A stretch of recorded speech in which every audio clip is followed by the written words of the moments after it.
El Ministerio Edifícate, Fundamentos Firmes, presenta al pastor y maestro bíblico Freddy Sierra con un mensaje de la palabra de Dios para su vida.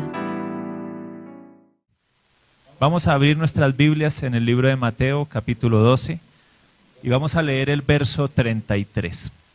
Mateo 12, verso 33. Espero que pueda seguir la lectura en su Biblia. Si no tiene Biblia, hágase al lado ahí de un cristiano, ellos siempre cargan. Y lee ahí, al lado. La idea es que todos carguemos nuestra Biblia siempre y más cuando venimos a la casa del Señor. Dice Mateo 12, 33.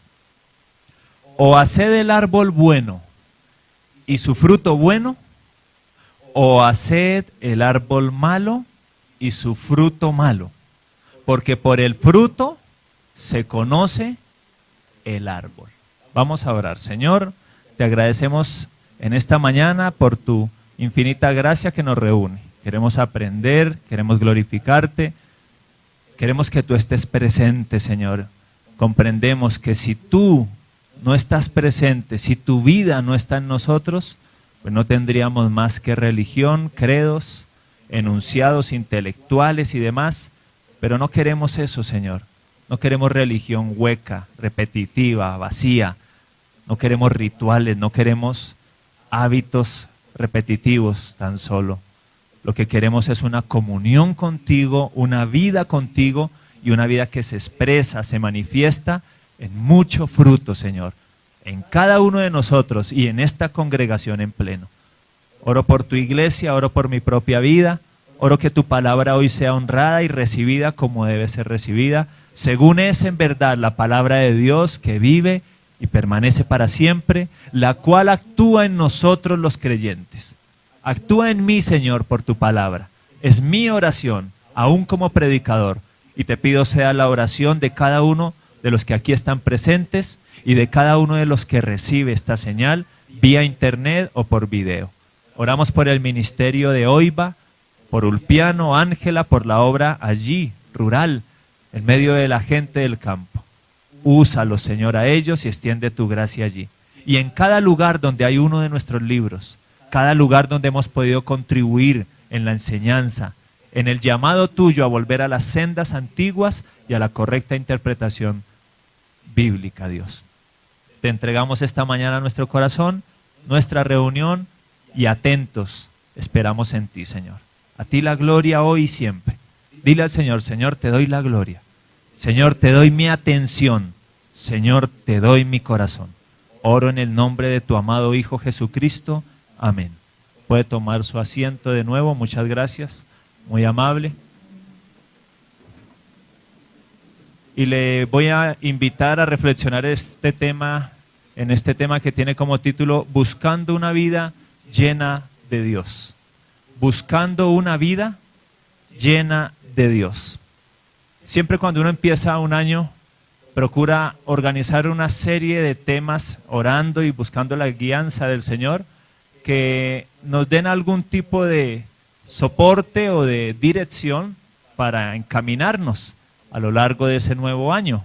Y por eso hemos estado haciendo un alto en nuestro estudio tras los pasos del apóstol Pablo y nos hemos dedicado a estos análisis. Estamos reflexionando acerca de cómo asumir bien ese año que comienza y cómo asumirlo viviendo de acuerdo a la voluntad de nuestro Dios. Hablamos en una reunión sobre vivir según la sabiduría espiritual, ¿lo recuerda? Comparamos la sabiduría espiritual y la sabiduría carnal. En otra reunión dijimos, bueno, pero al querer vivir según la sabiduría espiritual, vamos a fallar, nos vamos a equivocar una y otra vez. Y para lograr mantenernos en el sendero, ¿qué hace falta? A ver, los que vinieron, ¿qué hace falta? Una vida de arrepentimiento. La vida de arrepentimiento me va a ayudar siempre a volver a esa sabiduría espiritual. Y hablamos específicamente de cómo identificar un verdadero arrepentimiento, compuesto básicamente por 6 aspectos fundamentales. Percepción del pecado, ¿cierto? Hay que percibir lo que está mal para poder darnos cuenta si estamos o no en obediencia o desobediencia a Dios. No es solo percibir el pecado, se debe experimentar tristeza por el pecado, por haber ofendido a Dios. Debe haber una confesión del pecado, estar de acuerdo con él y reconocer los errores. Debe haber además vergüenza por haber cometido esos errores. Debe haber odio hacia el pecado y finalmente debe haber un abandono del pecado. Y decíamos que nadie abandona el pecado así porque sí. No es algo que fluya del corazón humano, sino es una obra de la gracia de Dios. Es Dios quien nos concede el arrepentimiento. Nadie puede jactarse jamás y decir, gracias a Dios me arrepentí. No, debe decir, gracias a Dios Él me concedió la gracia para arrepentirme. Cuando usted llegue a orar, cuando usted sea consciente de culpas, debilidades, hábitos destructivos, no llegue en oración de una forma facilista a decir, Señor, y hoy vengo a arrepentirme y te doy gracias porque me perdonas, amén, y se fue. No, así no son las cosas. Dedique un tiempo en la quietud y dígale al Señor, Dios, ¿será posible que hoy me concedas el milagro de arrepentirme? Señor, mi corazón es insensible y se acostumbra mal. No veo tan malo lo que tú ves mal. Tengo mi propio punto de vista y de hecho cuestiono lo que se me enseña acerca del camino del bien. Por favor, muéstrame que está mal. Redargúyeme, guíame. Y a veces a usted le tomará un rato ahí en la quietud, adorando al Señor, leyendo la Biblia, y después de un tiempo, ya, ahora sí lo entendí. Claro, está muy mal. Dios, ¿me has concedido arrepentimiento? Me vuelvo a ti. Y es cuando uno cambia. ¿Cómo se logró eso? Es un milagro. Todo eso lo estuvimos hablando en el tema anterior. Y ahora vamos a continuar nuestras reflexiones hablando sobre la meta final a la que apuntan esos dos temas anteriores. Es decir, lo de la sabiduría espiritual y lo de la vida de arrepentimiento. ¿Por qué abrazar la sabiduría espiritual? ¿Por qué cultivar una vida de arrepentimiento? ¿Cuál es la meta final? La meta final es tener una vida llena de Dios. Esa es la meta, no otra. Tener una vida llena de Dios. Para eso es la sabiduría espiritual.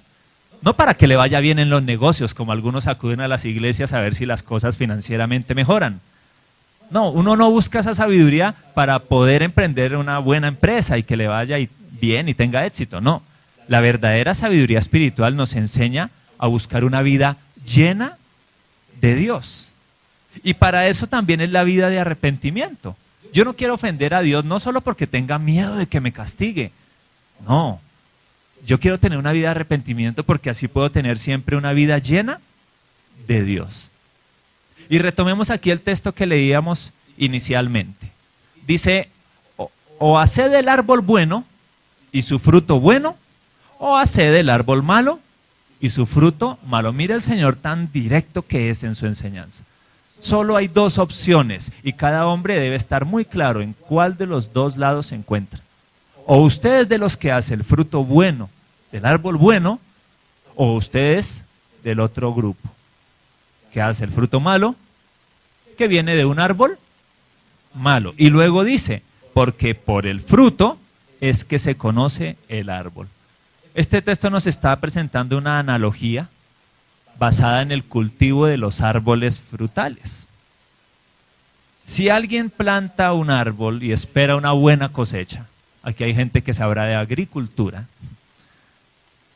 quiere un árbol que le dé fruta abundante, saludable, jugosa, lo primero que debe tener en cuenta que es sencillo, plantar el tipo de árbol que produce ese tipo de fruto.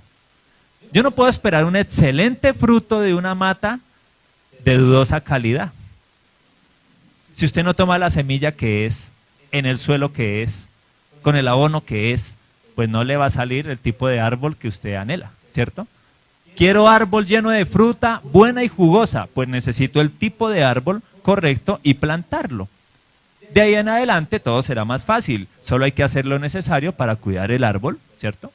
Darle sus abonos, su desinfección, quitarle los bichos, tendrá insectos, pero ya el árbol es el que nos da la clave, ¿no?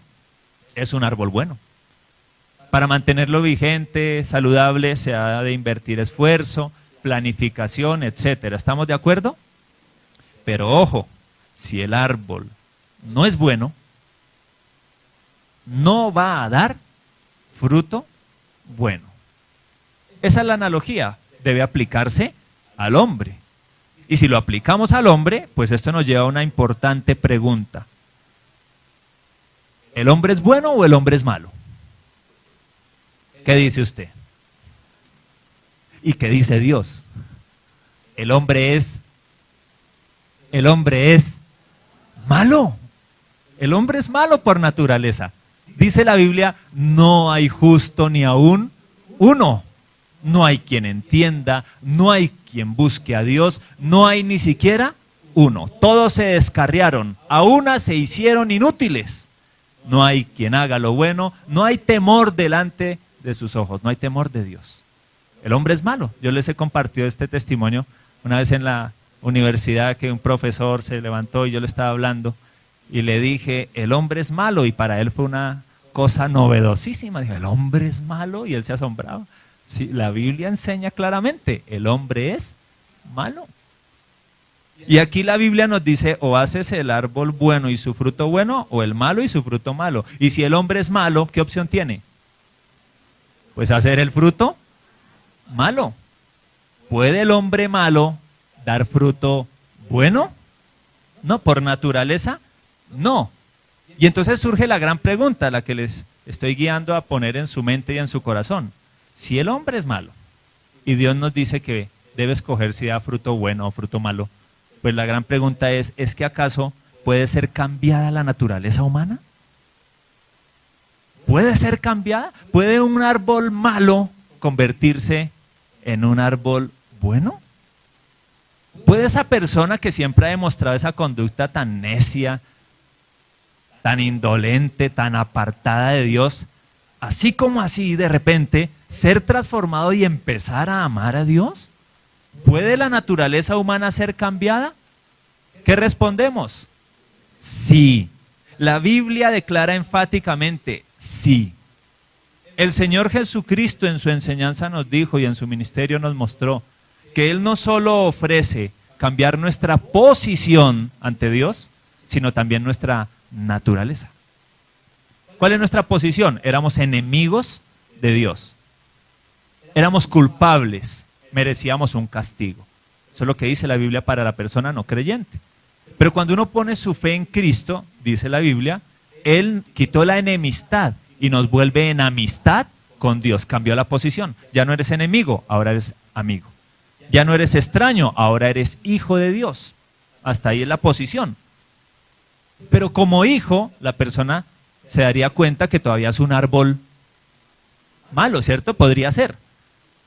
¿Qué faltaría para que ese hijo, plenamente hijo de Dios, pueda ver en su vida algo diferente? Pues que su naturaleza sea cambiada. Y eso lo hace el Señor cuando uno cree. Es decir, usted no puede ser hijo un rato y luego buena persona. No, el Señor de inmediato lo transforma. Le cambia su posición, le hace hijo, y de inmediato toma control en su vida y cambia su naturaleza. Ahora le transforma en un árbol bueno. Y todo eso está relacionado con la morada del Espíritu Santo en nuestras vidas. ¿Vamos hasta ahí?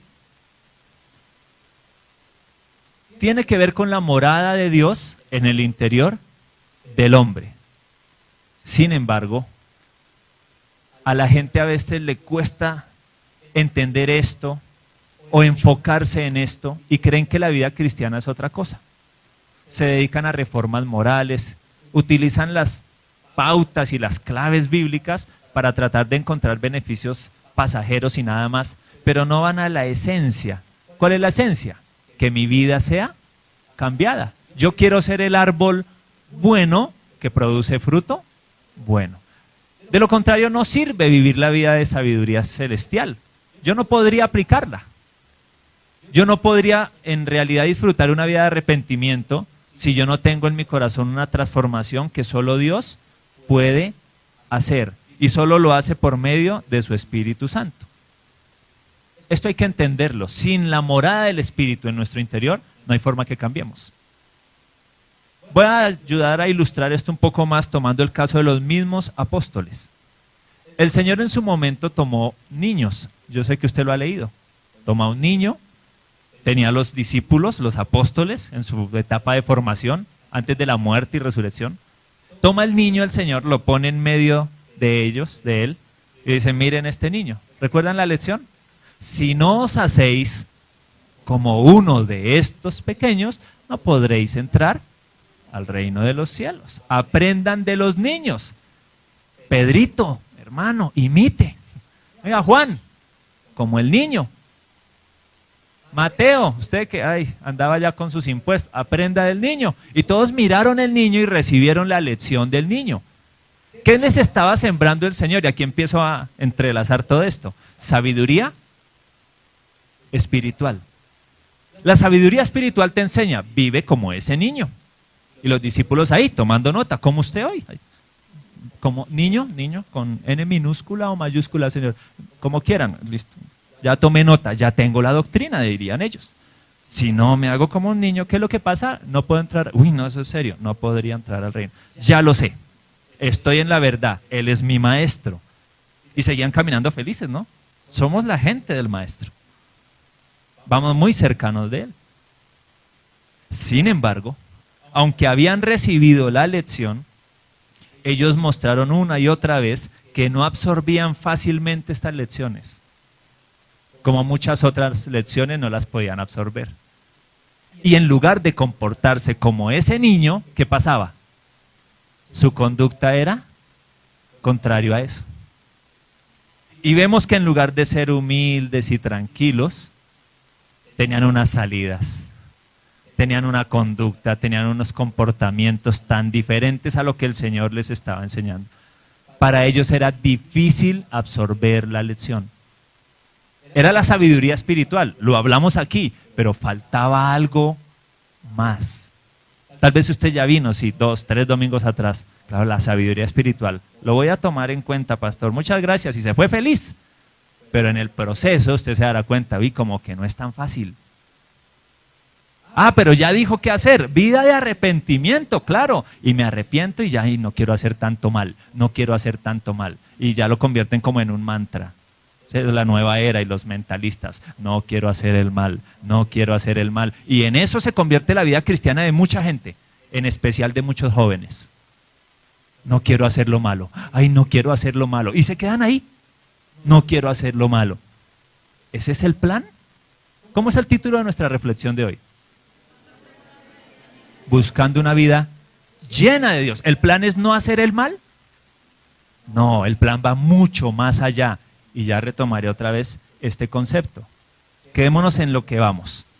Para el discípulo en su momento fue difícil absorber esta verdad, como fue difícil absorber muchas otras verdades. ¿Saben por qué? Les faltaba el Espíritu Santo morando en su interior. Miren Mateo 16, para que se den cuenta que incluso la Biblia trae pasajes con humor. Sí, trae pasajes que parecieran hasta humorísticos. Mateo 16, 5 en adelante dice así. Llegando sus discípulos al otro lado, se habían olvidado de traer pan. Van en medio de su trabajo y había que llevar las onces. El Señor les dijo, me hacen el favor, allí en la esquina de Don Antonio, cómprense tanto de pan. Pues se les olvidó, se les había olvidado. Y Jesús les dijo, mirad, guardaos de la levadura de los fariseos y de los saduceos. Les está dando una enseñanza. Ellos pensaban dentro de sí diciendo, esto dice porque no trajimos pan. Imagínense, están pero elevados. El pan. Pedro, el pan. Dios mío, el pan. Claro, el Señor nos está hablando de la levadura. No, qué indirectazo, qué pena. ¿No le da risa eso? Dice que el pan, ellos preocupados por el pan. Y el Señor hablando de la levadura de los fariseos. Sigo leyendo. Y entonces Jesús les dijo, ¿por qué pensáis dentro de vosotros, hombres de poca fe, que no tenéis pan? ¿Ustedes en qué andan? Yo les estoy hablando de sabiduría espiritual y ustedes están pensando del pan. ¿Qué les pasa? ¿No entendéis aún, ni os acordáis de los 5 panes entre 5,000 hombres y cuántas cestas recogisteis? Fue después de la multiplicación de los panes y los peces. Ya les había dado la tremenda lección de que el por pan no se vara. Y ellos no habían entendido después de semejante milagro que estuvieron ellos presentes, ¿se da cuenta? ¿Absorbían las lecciones? No tan fácil. ¿Pero se les dio la sabiduría espiritual? El mismo maestro se la estaba impartiendo, pero ellos como que por aquí entra, por aquí sale. Como que no lo absorbían, como que algo faltaba, ¿cierto? Y luego en el verso 10 dice, ni de los 7 panes entre 4,000 y cuántas cestas recogiste. Mire, son 2 eventos para los que de pronto no tienen bien en claro esto. 5 panes por un lado y los 7 panes en otro lado. Fueron 2 eventos de multiplicación. Doble lección y todavía ellos no se acordaban o no entendían. Luego les dice, ¿cómo es que no? ¿Está leyendo conmigo? ¿Cómo es que no entendéis que no fue por el pan que os dije que os guardaseis de la levadura de los fariseos y de los saduceos? Entonces entendieron que no les había dicho que se guardasen de la levadura del pan, sino de la doctrina de los fariseos y de los saduceos. Hombre, se les enseñó, vivan la sabiduría espiritual, amén, amén, pero ¿y qué hacen? Preocupados por el pan. Les estoy hablando de la doctrina. Ay, no, es que no entendíamos. No sé, como que no es claro para mí. Eran los discípulos, insisto, y estaban ahí con el maestro. Imagínese uno. Solo lee lo que le enseñan, ojalá interprete bien, Dios mío. Porque la gente cree cuánta cosa usted no se imagina, uno se sorprende de las barbaridades como las que están de moda con esta iglesia hoy en día. Prohibiendo que alguien que porque no tiene un bracito no puede predicar, citando un pasaje de la ley del Antiguo Testamento para sustentar una práctica totalmente desenfocada hoy. ¿Y dónde dejan el Nuevo Testamento? ¿Cuál es el error para que usted de una vez entre en situación en cuanto a ese caso? Si dice la Biblia, claro, dice, no entrará hombre amputado, ni testículo magullado, ni nada inmundo a la casa del Señor. Los judíos eran muy celosos, no entraba un gentil, prohibido, no entraba una persona lesionada, prohibido. ¿Por qué?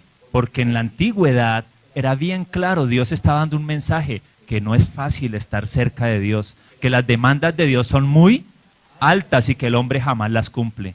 Entonces un día vendría Cristo Jesús y haría posible lo que el hombre no va a poder hacer. Además, esa ley fue dada para el servicio en el templo en Jerusalén. Ya no hay templo, o sea, para un gentil, para nosotros no. No puedo asignar todos los hábitos del templo a la cultura de un gentil que no vive en el templo. No hay sacerdocio levítico, eso ya el Señor Jesucristo lo ha consumado. Él se ofreció una sola vez y el sacrificio del justo por los injustos. Estuvo, ya no hay templo, ya no hay ese trabajo. Israel es Israel y ellos están trabajando por su templo y después hablamos del templo. Pero no tiene que ver con nosotros, ¿estamos claros? Entonces decirle a una persona que no puede subir a predicar en una iglesia es echar a la oscuridad toda la gracia. ¿Qué tal, Dios mío, yo mañana por ahí me cortara un dedo? Ay, qué lástima, ese pastor predicaba bien, pero ahora se cortó un dedo. En serio que es absurdo. Entonces el ser humano no absorbe las lecciones fácilmente. Y la esencia de eso, ¿cuál es? Que el Espíritu de Dios esté morando en nosotros. Volvamos con los discípulos. Ay, el pan. Y preocupados por el pan. Y si vamos a casos particulares, tomemos el de Pedro. Pedro estaría presente cuando el Señor toma al niño y dice, Pedrito, aquí está tu modelo. Vive como este niño. Hazte como uno de ellos. ¿Será que lo hizo Pedro? Uno sigue leyendo la Biblia y se va a dar cuenta que él siguió siendo el mismo testarudo, impulsivo, incluso hasta la noche del arresto del Señor. ¿No cortó orejas esa noche? ¿Eso fue un acto impulsivo? Yo le pregunto, a ver, ayúdeme, ¿los niños cortan orejas? ¿Estaba absorbiendo la sabiduría espiritual? No. Pero se le dio la lección. ¿Sí? ¿Qué le faltaba? El Espíritu de Dios en su interior. Otro de los apóstoles, Juan, tenía un apodito llamado Hijo del Trueno. En una ocasión estaban predicando, fueron a una aldea, no les hicieron caso y llegó todo, pero bravo. Señor, no nos recibieron el mensaje. ¿Oramos para que venga fuego y queme a toda esa gente? Ay, Juancito, Juan, el mismo apóstol Juan. Uno oye ese nombre hoy, Juan, y piensa en Ay, qué ternura. Pero es que antes era hijo del trueno. Y él también vio cuando el Señor tomó el niño y dijo, como él, Juan, como él. Y este quiere quemar a todos. Uno corta oreja, el otro los quema. Hay otra escena donde los niños quieren venir y ellos los alejan. Insisto, andaban con el maestro así, cara a cara, lo palparon. Pero no era fácil absorber las lecciones. Y estamos leyendo lo del pan y ahí dice, no les era fácil absorber las lecciones. Pero ¿qué pasó? Más adelante, todo eso que el Señor les enseñó ya se empezó a manifestar.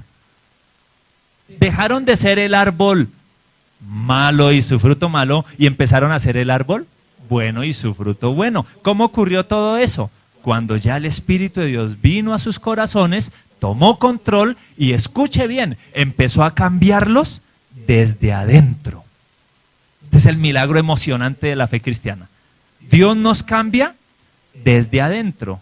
Y entonces usted hoy milagrosamente abre Primera de Pedro, escrita por el mismo Pedro que cortó oreja, y empieza a encontrar cantidad de referencias sobre hermanos míos, seamos humildes. Tengamos por sumo gozo cuando estemos en medio de diversas pruebas. Y con paciencia guardemos. ¿Y este me lo cambiaron? ¿Me lo cambiaron? Sí, me lo cambiaron. Lo cambiaron de adentro hacia afuera. ¿Quién lo hizo? El Señor. El Espíritu de Dios morando en él. Y si usted lee del Hijo del Trueno, epístolas de Primera, Segunda, Tercera de Juan, ¿qué encuentra? Cada nada la palabra hijitos míos. Dios es amor. En esto conocemos a los hijos de Dios, en que se aman los unos a los otros. El que no ama a su hermano y el hijo del trueno, ya no más.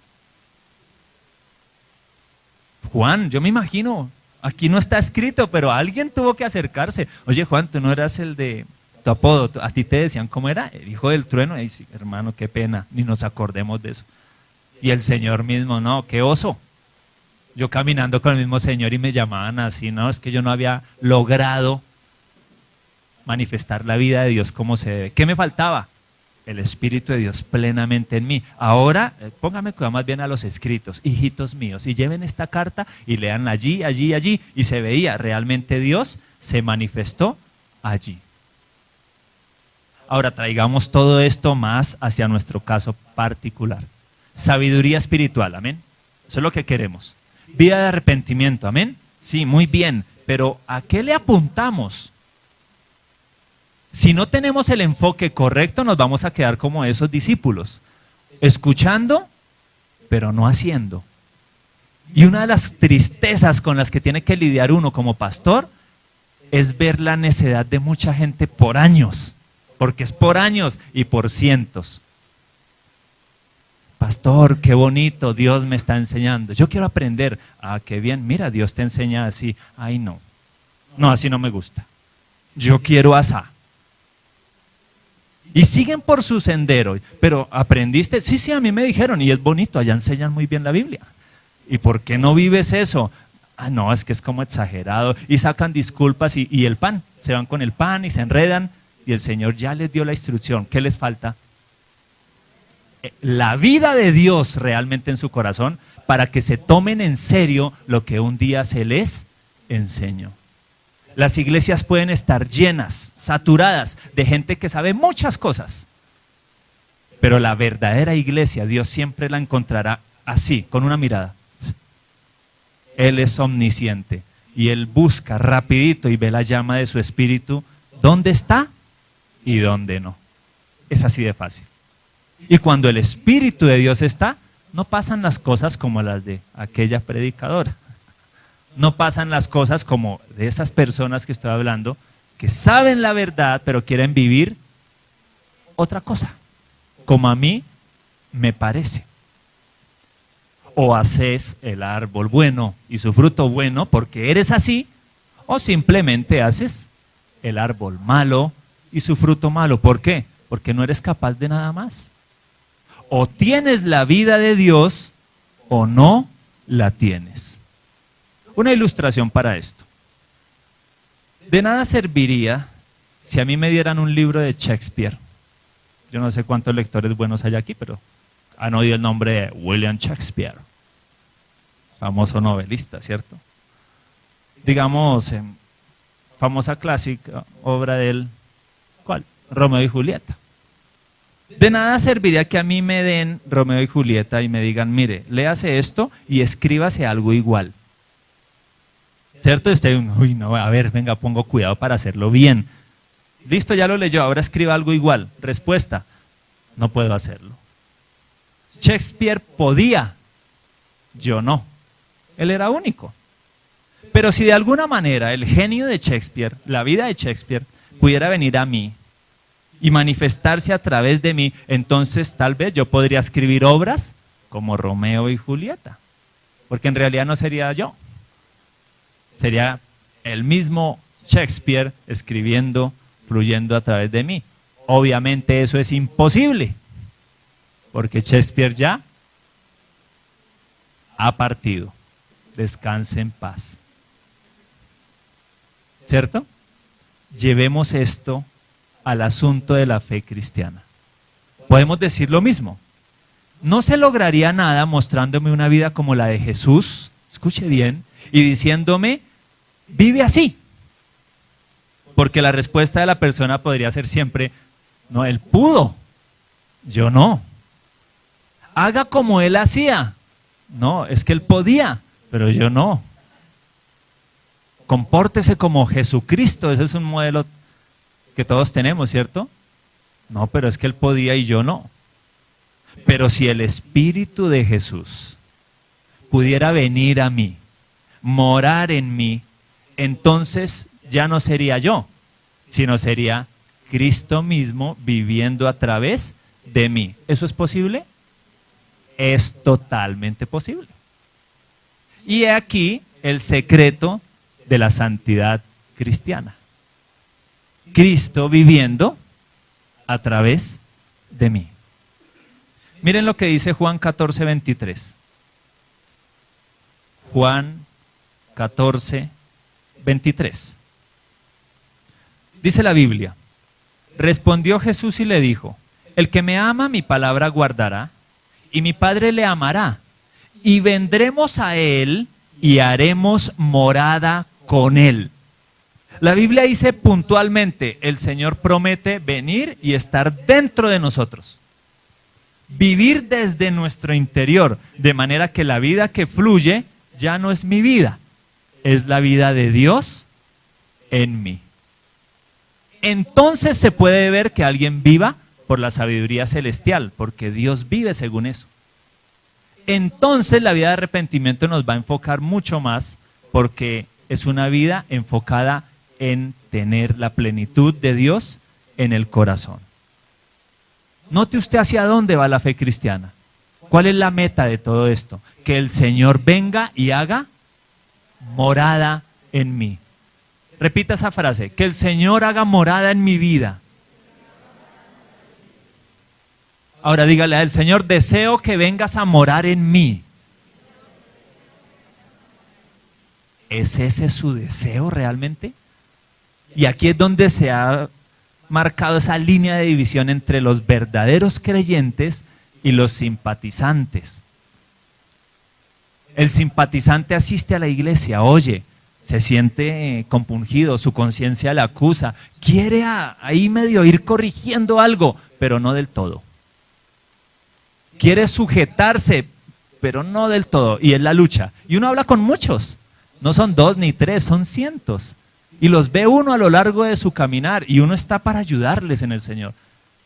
Pero siempre les guiamos para que sean conscientes de la lucha entre la carne y el espíritu.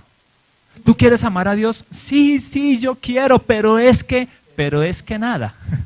Si quieres amar a Dios, debes amarlo.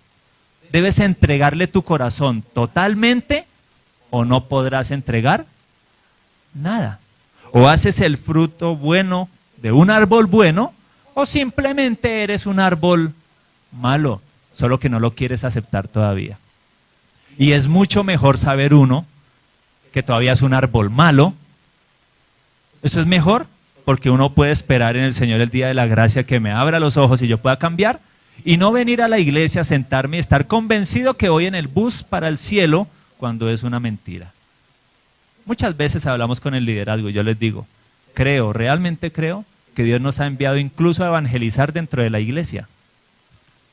Porque hoy la gente se emociona y ve las mega iglesias y dice, bendito sea Dios, ya casi todo el mundo se salva. No, señores, entremos a mirar de fondo y encontraremos esa cantidad de gente que no es creyente, pero que va a las iglesias, pero Dios no está haciendo morada en ellos. ¿Y cómo lo sabe? Mire el árbol, su fruto no es. ¿Y pero por qué él sí? Ahí está la vida de Dios. ¿Por qué ella sí? Ahí está el Espíritu de Dios. El Padre vino a morar. Por el fruto se conoce el árbol. Es así de sencillo. Ay, pero yo quiero la sabiduría de lo alto. Bueno, si solo quiere la sabiduría y no tiene a Dios morando, no le va a servir de nada la sabiduría. Va a ir como los discípulos haciendo el oso, en serio. Hablando de que usted ahora con Dios y que su comunión con Él, que la iglesia tan bonita y la gente le va a mirar. Pero oye, tú hablas así, tú vives así. Que yo sepa, los cristianos esto no, ni esto, ni esto. Y le sacan el listado y la gente se avergüenza. Dice, no, lo que pasa es que yo soy un cristiano pequeñito y yo ahí voy. Y lo que pasa es que no he leído Mateo, donde dice que o hago el árbol bueno y su fruto bueno, o el árbol malo y su fruto malo. Es una sola opción. ¿Sí vamos claros hasta allí? Entonces, el secreto de la santidad cristiana no se trata de que dejemos de hacer tantas cosas malas. Escuche bien. No solo se trata de eso. ¿Hay que dejar de hacer cosas malas? Pues claro, la Biblia dice, profeta Isaías, aprended a hacer el bien, dejad de hacer el mal y aprended a hacer el bien. Son dos cosas. Hay que aborrecer el mal, pero cuidado, ¿hacia dónde nos lleva Dios? Aprendan a hacer el bien. No se trata de que nos esforcemos solo por ser como Jesús, sino que Él venga y viva en nosotros. Lo que necesitamos es la vida del Señor en nuestro interior. No solo que sea mi ejemplo, que sea mi vida. ¿Sí hay diferencia? Si es mi ejemplo, Él está afuera. Y yo observo y ya. Pero no tengo en mí lo necesario para vivir conforme a ese ejemplo. Si Él es mi vida, tengo tanto el ejemplo como la capacidad de vivir según ese ejemplo. La gran pregunta para todos siempre será, ¿tengo o no la vida de Dios en mi interior? ¿Qué respondería usted hoy? Cada uno lo sabe. ¿Tengo o no la vida de Dios? Colosenses 3:4 declara. Colosenses 3:4. Habla de la segunda venida del Señor. Y dice, cuando Cristo, vuestra vida, se manifieste, entonces vosotros también seréis manifestados con Él en gloria. ¿Cuando Cristo qué? Vuestra vida. Cristo no es solo un modelo. Cristo no es solo un maestro moral. No es un ejemplo para poner ahí en carticas como algunos lo hacen. Oye, Jesús, tú eres mi amigo fiel. No. Coja esa calcomanía y péguela en el corazón. Bien adentro, a ver si lo logra. Porque Él tiene que ser su vida. Su motor debe estar tan adentro que hace que todo en su caminar y en su vida sea fruto bueno. Entonces vivirá, según la sabiduría espiritual. Entonces vivirá una vida de arrepentimiento, una vida llena de Dios. La Biblia de Dios habla hoy, dice el mismo texto así. Cristo mismo es la vida de ustedes. Cuando Él aparezca, ustedes también aparecerán con Él llenos de gloria. Cristo mismo es la vida de ustedes. Dígale al que está a su lado, Cristo mismo es tu vida. Cristo mismo es tu vida y si no, no eres cristiano. Así son las cosas. ¿Cuántos aquí luchan con el pecado? Levantemos la mano. Todos luchamos con el pecado. pues el poder del pecado es quebrantado por medio de su espíritu que vive en nosotros. Si no es así, perdió la pelea. Usted puede saber, no, pero es que la Biblia dice, y hay gente que le habla a uno así. No, yo he leído la Biblia y yo sé. Señor a mí me perdona, y hablan con arrogancia y se ven pero a kilómetros del Señor, y ellos dicen que ya lo saben y que viven la verdad. Por favor, tome nota. El Evangelio es un mensaje liberador. Conoceréis la verdad y la verdad os hará libres. Todo el que conoce la verdad realmente vive en libertad. Y si alguien demuestra en su vida que no es libre para obedecer a Dios, no conoce la verdad. Sabe cosas de Dios, pero no tiene la vida de Dios en su corazón. Y aquí, para complementar, puedo citar de nuevo esta famosa enseñanza de Mateo 12:43. Mateo 12:43. El pasaje del espíritu inmundo que vuelve. ¿Lo han leído? Mateo 12:43. Cuando el espíritu inmundo sale del hombre, anda por lugares secos buscando reposo y no lo halla. Entonces dice, volveré a mi casa de donde salí. Y cuando llega, la halla desocupada, barrida y adornada. Entonces va y toma consigo otros 7 espíritus peores que él, y entrados moran allí. Y el postrer estado de aquel hombre viene a ser peor que el primero. Así también acontecerá a esta mala generación. Esta es conocida como la parábola, se ha clasificado así como una parábola, la parábola del espíritu inmundo que vuelve. Y muchos han usado este texto generalmente para hablar de liberación y ya. Dejan de lado a veces el pequeño detalle de que es una parábola, ¿no? Es un hecho real, sino una parábola para ilustrar una verdad. Y generalmente se usa esta enseñanza para decir, cuidadito, si usted empieza con Dios y le llega a fallar, usted va a estar peor de lo que estaba antes. ¿Eso es verdad? Sí, es verdad. El libro de Hebreos también lo enseña, que si nosotros conocimos, gustamos la palabra de salvación y luego nos volvemos como el perro vuelve a su vómito, dice la Biblia, que ya no le queda más perdón por los pecados, sino una horrenda expectación de juicio. ¿Es cierto? Sí, eso es cierto, pero no es el propósito principal de esta enseñanza. El Señor no habló esto para decirle a la gente, cuidado que no esté peor. No. Él dio esta parábola para hablar sobre la necesidad de regeneración, nacer de nuevo, tener la vida de Dios por dentro. Para eso contó esta historia. Esta enseñanza ilustra la importancia de recibir una nueva naturaleza y tener la vida llena de la presencia de Dios. Ahí se habla de un espíritu que fue echado fuera. Cuando uno viene al Señor, el Señor saca toda esa inmundicia, sí, se va. Pero en este caso particular, ¿qué hizo ese espíritu? Se fue y se dio un paseíto, mundo aventura. Ay, qué pereza, yo me voy para mi casa, dijo. Regresó. ¿Cómo encontró la casa? Está limpia, está adornada, uy, está hasta mejor. Barrida y desocupada. Destaque esa palabra, desocupada. El mal siempre buscará ocasión para contraatacar, nunca se le olvide. Ah, es que logré finalmente, ahora sí amo a Dios. Cuidado que ya viene el contraataque. El mal volverá, tratará de recuperar el terreno perdido. Y el problema en esta parábola, ¿sabe cuál fue? No que entrara con 7 peores, sino que hubiera espacio para que se quedaran. La gran pregunta en esta enseñanza es, ¿por qué el espíritu inmundo encontró la casa vacía? ¿Estaba llena de qué?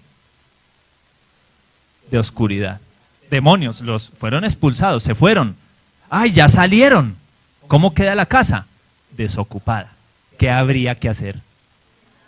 Llenarla. ¿Con qué?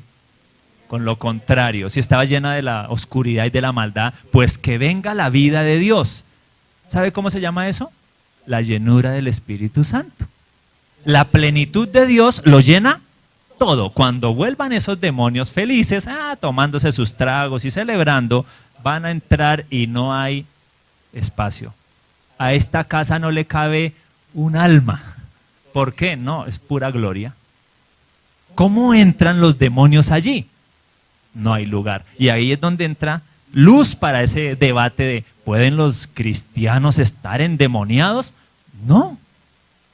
Pueden ser tentados, pueden ser seducidos, tener hábitos destructivos, ser esclavizados en su carne por malos hábitos, descuidarse, pero de ahí a que la casa llena reciba un poco de demonios y cohabite la luz y las tinieblas, claro que no. Pero fulano, ese es un árbol malo. Y los demonios vinieron y encontraron la casa vacía. Bíblicamente dice, si la casa está vacía, eso se llena. Y no solo con uno, vienen 7 y 8 y 15 y se armó el problema ya. ¿Y si va a ser peor? Pues claro, porque el mal se incrementa. Los hábitos se afianzan y la gente se ve más lejos de Dios que al inicio. ¿Cuál es la solución para todo esto? Hay que llenar la casa. El espíritu inmundo se fue, pero hay que llenar la casa. El Señor terminó esta enseñanza y dijo, así ocurrirá a esta generación. Le estaba hablando a la gente de su época y les decía, judíos, ustedes dicen que tienen temor de Dios y ustedes viven dedicados solo a sacar sus pecados. Quieren cuidar esto, no comer aquello, y eran puras normas externas. ¿Recuerdan cuántas veces el Señor les dijo? Ustedes se preocupan que si el plato estaba sucio, que si la ropa, que si el vestido, que si las manos, que hacen todo lo externo, pero el corazón, nada. Son solo reformas externas. ¿Qué les falta? A ustedes les está diciendo que la vida de Dios realmente les llene. Y si no, ustedes solo tienen reformas morales. Para nosotros es la misma lección. La victoria es sencilla para un creyente. Llene su casa. ¿Cuántos misterios y cuántos seminarios raros se anularían con solo esto? Tiene que venir a un ayuno de 40 días. Tiene que hacer una revisión, una introspección guiada por el Señor para ver cuántas maldiciones de cuántos tíos tiene. Saque el mal y la gente se dedica mucho tiempo solo a eso, a sacar el mal. ¿Qué más pecados habrá? ¿Qué no hago? ¿Qué no hago?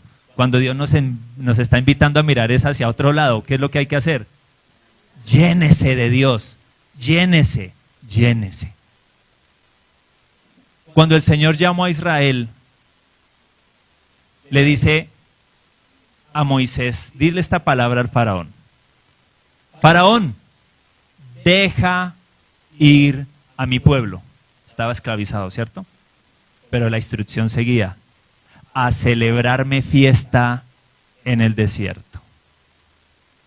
No era que fueran libres porque pobrecitos y ya, que sean libres. Imagínense usted a Moisés, listo, lo logramos, hasta luego, que tengan una buena vida, chao, y todos, esa desbandada, millones corriendo por el desierto. Uy, ahora sí voy a poner allí la tiendita, la miscelánea, y todos felices. ¿Se imagina ese absurdo? No, el Señor los liberó, pero los liberó para algo. Yo los saco de la cadena y de la esclavitud del faraón porque los quiero para mí. Y los llevo al desierto y ustedes me van a hacer a mí una fiesta. La liberación en sí no es el fin, es solo un medio para un bien mayor. Cuando Dios le quita sus pecados, cuando Dios le aprieta y le exige en la vida, cuando le pone normas que usted no quiere, no es solo porque las obedezca y ya, lo hice. ¿Quién le dijo eso? Todo lo que nos enseña, todo lo que nos exhorta, nos inculca, cuando nos estorba, cuando nos demanda, cuando nos disciplina, todo apunta a un bien mayor. Quiero que estén celebrando fiesta conmigo. Los saco de allá para que estén acá. Los desocupo de todo eso oscuro para que se llenen de todo esto tan bello para que puedan vivir según la vida de sabiduría espiritual, vida de arrepentimiento y demás. Si nuestra casa está llena de Dios, nunca habrá lugar para el maligno. De nada sirve tratar de no ser tan pecadores si no estamos deseosos de ser santos. Mire la gran diferencia. No es que yo no quiero ser tan pecador, voy a la iglesia para no ser tan malo como antes. Y hay gente que se cae en la mitad del camino. ¿Qué le falta? Tiene que anhelar ser santo. ¿Sí hay diferencia? Claro. Una cosa es no hacer lo malo, otra es hacer lo correcto. Siempre la enseñanza del Señor nos lleva a un desafío mayor. El dicho popular de la gente, por ejemplo, no le haga a otros lo que usted no quiere que le hagan a usted. Y el hombre, bravo, qué sabiduría. El Señor dice, no, pero les doy una mejor. Háganle a los demás como quisieran que les hicieran a ustedes. Una cosa es dejar de hacer, otra cosa es hacer lo que es. No le robe a nadie. Entonces, sí, Señor. Ay, gracias a Dios, no estoy robando. Ay, no quiero robar. Ay, no quiero. Se quedó petrificado aquí. No quiero robar. Pero al lado está un creyente. Quiero dar en abundancia, quiero brindar. Es más bienaventurado dar que recibir. Te doy mi corazón, mi tiempo, la palabra. Y el otro aquí, ¿entiende la parábola de los talentos? Llega el Señor y los talentos, no los enterré porque tenía miedo. No, Señor, la vida de Dios da fruto para Dios. Tiene que dar fruto.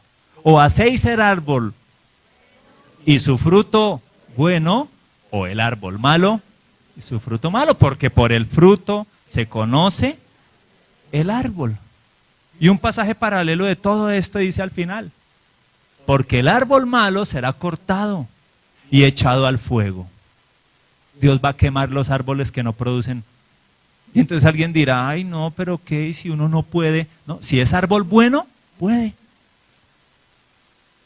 Dios no va a quemar árboles porque no dieron fruto, sino porque eran malos. Nunca fueron cambiados. Escuche muy bien. Y si usted no ve que su vida cambia, preocúpese mucho, porque usted no es de Dios. Si a usted le cuesta obedecer al Señor cuando le dices por la izquierda y usted quiere por la derecha, preocúpese. Usted no es de Dios, se lo aseguro. Y no le digo que entonces uno no tiene derecho a equivocarse. Yo llevo equivocándome ya por 20 años. Pero vengo al Señor y le vuelvo a tomar su palabra. Le digo, claro, fallé y trato de nuevo de ajustarme y busco la llenura de Dios y de inmediato corrijo. No es quedarse en un mismo error y seguir como si nada, de manera indolente. No, es hacer las correcciones. Si Dios a usted le habla, si Dios le hace un llamado, si Dios le confronta, ¿cuándo debe reaccionar? De inmediato. No lo hizo, no es árbol bueno. O hacéis el árbol bueno y su fruto bueno, o el árbol malo y su fruto malo. Todo radica en qué naturaleza tengo yo.